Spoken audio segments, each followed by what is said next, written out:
Assalamualaikum warahmatullahi wabarakatuh. Perkenalkan, nama saya David Rahmat, kelas 1A D3 Teknik Elektronika Politeknik Negeri Padang. Di sini saya akan membahas materi tentang nisab benda yang wajib dizakati. Pengertian nisab.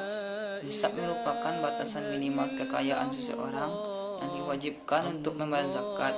Apabila seseorang memiliki harta yang telah mencapai nisab, maka orang tersebut sudah diwajibkan untuk berzakat. Sebaliknya, seseorang yang tidak diwajibkan membayar zakat apabila kekayaan tidak mencapai nisab. Zakat harta dibagi menjadi dua, yaitu harta yang tampak dan yang tidak tampak.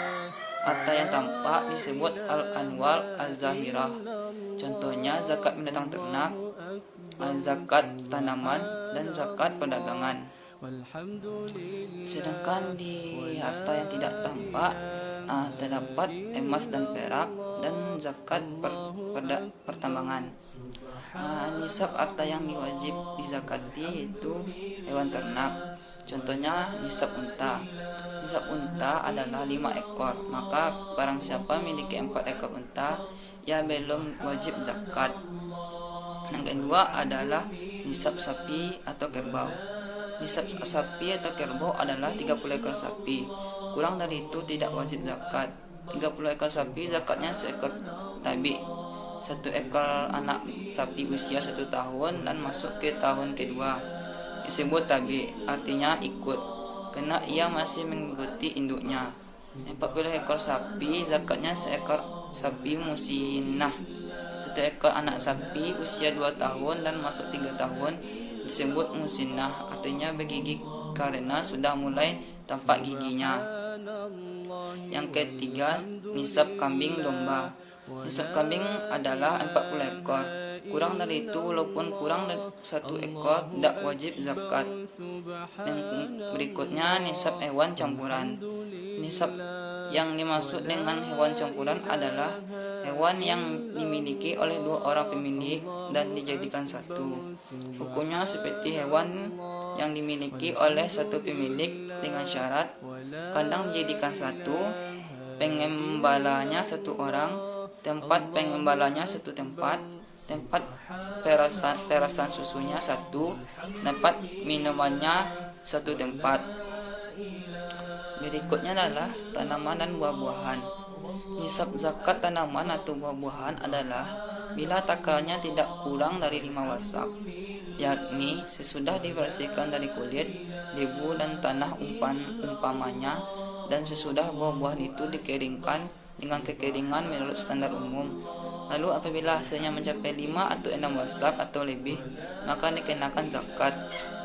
Dalilnya ialah sabda Nabi SAW yang artinya pada tanaman yang kurang dari 5 wasak tidaklah wajib zakat. Hadis riwayat Bukhari. Dan hadis lainnya diriwayatkan oleh Muslim yang artinya pada biji-bijian maupun kurma tidak ada kewajiban zakat sebelum mencapai 5 wasak. Wasak itu termasuk satuan isi. Rasulullah telah memperkirakan 1 wasak sama dengan 60 syak Madinah pada masa hidup beliau SAW.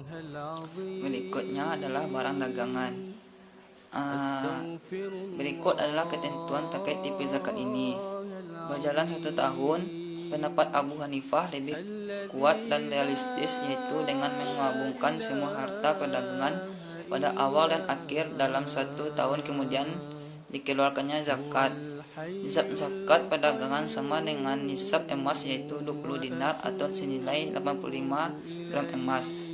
Kadarnya zakat sebesar 2,5% dapat dibayar dengan uang atau barang, dikenakan pada perdagangan maupun perseroan. Pada badan usaha yang berbentuk serikat, maka jika semua anggota serikat tersebut beragama Islam, zakat dikeluarkan lebih dulu sebelum dibagikan kepada pihak-pihak yang berserikat. Tetapi jika anggota serikat terdapat orang yang non-muslim, maka zakat hanya dikeluarkan dari anggota serikat muslim saja. Perhitungan besar zakat perdagangan dalam rumus sederhana adalah sebagai berikut.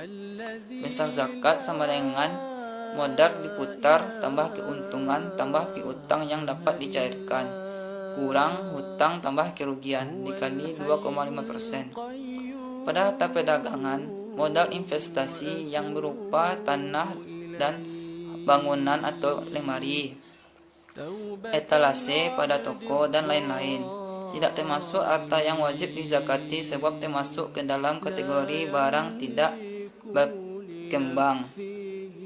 Selanjutnya adalah emas dan perak. Nisabnya senilai 85 gram emas atau 595 gram perak atau lebih.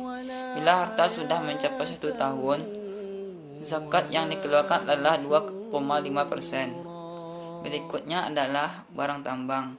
Jenis tambangnya adalah tambang emas, tambang perak, tambang selain emas dan perak seperti platina, besi, tembaga, dan sebagainya. Tambang batu-batu seperti batu bara, marmer, dan sebagainya. Dan juga tambang minyak gas. Sekian penjelasan dari saya. Kalau ada kata-kata yang salah, mohon maaf. Sekian, assalamualaikum warahmatullahi wabarakatuh.